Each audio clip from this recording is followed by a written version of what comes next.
Bonjour, aujourd'hui nous allons réaliser une tarte tatin. Donc, un grand dessert traditionnel français. Voilà, Et on va jouer aux sœurs tatin aujourd'hui, Aurélie. voilà. Tu seras ma sœur, ça te plaise ou non. Alors, les ingrédients. Il nous faut des pommes, 8 à 10 pommes selon la grosseur, un rouleau de pâte brisée, 150 g de sucre et 150 g de beurre salé. Aurélie, désormais, tu t'appelleras Stéphanie. D'accord. Et je serai Caroline, comme le nom des sœurs tatin. Ok, Caro, Stéphane. Tu as déjà oublié, c'est bien. Alors, je sens que je vais éplucher les pommes là. Voilà, moi pendant ce temps-là, en fait, il y a deux phases.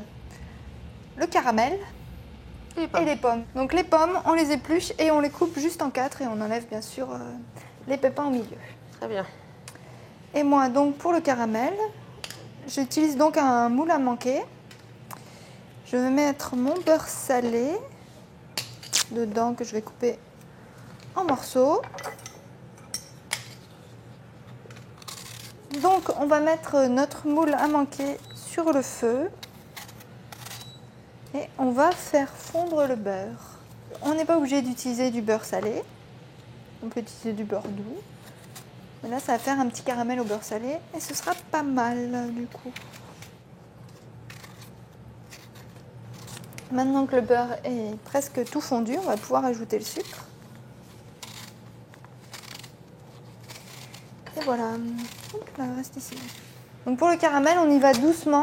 Ça sert à rien de mettre le feu à fond, parce que sinon il va cramer, noircir, il va avoir un goût amer et ça va pas aller. Il faut vraiment laisser les choses se faire tranquillement. Et avant que j'oublie, on fait préchauffer le four à 200 degrés.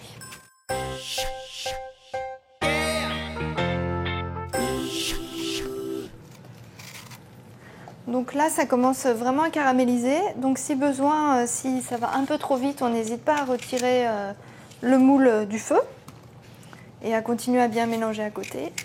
Et dès que ça a une couleur un peu marron clair, on va pouvoir arrêter parce qu'on va quand même continuer encore à cuire le caramel ensuite avec les pommes. Donc il ne faut surtout pas qu'il soit trop foncé.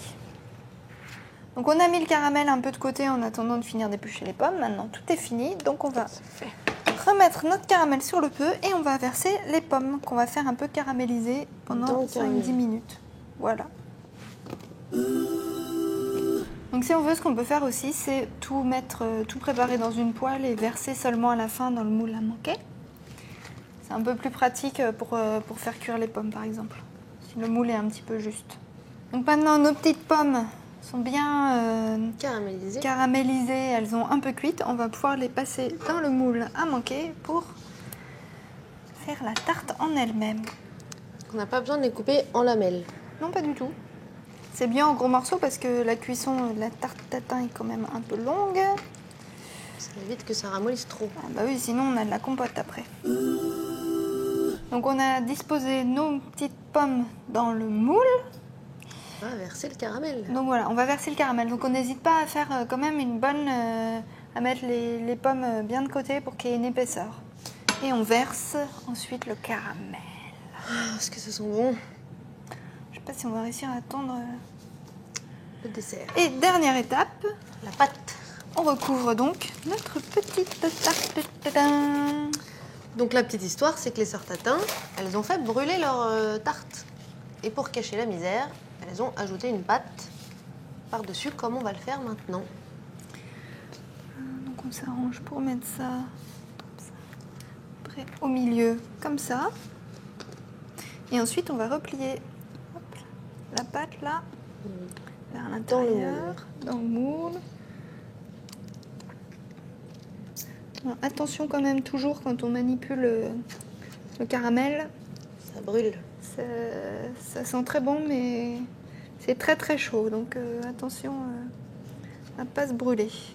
Alors est-ce qu'on peut faire une tarte tatin avec d'autres fruits que des pommes? Oui, bien sûr. Avec un peu tout ce qu'on veut. Les poires qui ressemblent vraiment plus aux pommes. On peut faire à la rhubarbe. Tarte rhubarbe, sympa. Voilà, on peut même faire abricot. Et même des tartes tatin salées. Oui, des tartes tatin salées, oui, tout à fait. Justement, par exemple, poire roquefort, c'est pas mal. Ou avec des oignons ou des endives, tous les tous les légumes qui sont bons un peu caramélisés, Se compoter. les endives qui se compotent, voilà, les endives c'est quand même bon caramélisé. Hein. Et on n'oublie pas, très important, au milieu de la pâte, Une petite cheminée. on fait une petite cheminée pour que la vapeur puisse bien s'échapper Bon, c'est de la taille d'un doigt à peu près. d'un petit doigt. Oui, quand même. D'un petit doigt. Et donc maintenant, on enfourne 30 minutes. Tadam! La tarte tatin cuite. Le caramel commence à vouloir Caramel déborder. veut se sauver. Voilà. Donc là, on arrive à l'opération la plus délicate, Attention, cachez les enfants. qui est le démoulage. Et là, faut faire très sérieusement, faut faire attention parce qu'on va retourner. Le caramel est liquide et hyper bouillant. Hop. Donc, on y va. On essaye d'aller assez vite. Hop. Bravo. Tadam. Pas Tadam. pas de dégâts. Et Wow. voilà. Je crois qu'il n'y a plus rien à dire là. Il faut À part encore que attendre là- que ça refroidisse. Ouais, un petit peu quand même, mais bon, ça se mange quand même un peu tiède. Hein. Allez, On y peu va. de, on y va. Bon appétit.